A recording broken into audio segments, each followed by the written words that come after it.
Biz çıxdıq şəhəri gəzməyə. Maşallah, buranın hər yeri gözəldir. Mika da buradadır. Bir də nə bilərsin, Mika yoxdur. Mika da tam görünmür, dəqiqə effekt düşər.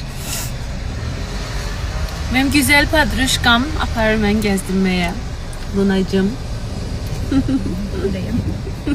Güzelsən sən. Ay Allah, buralar necə gözəldir.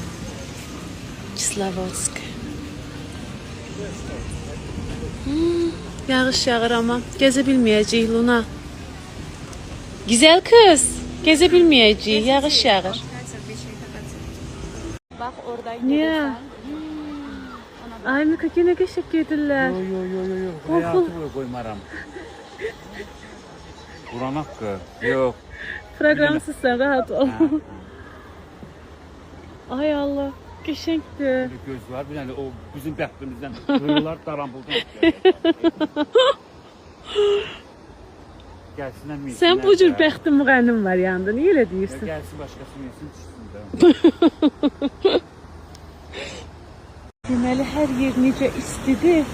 Burada biz donuruq.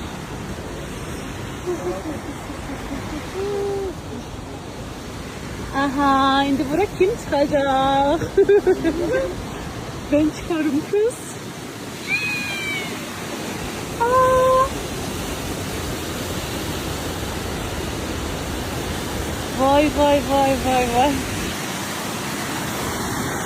Bura çıxmış. Mika.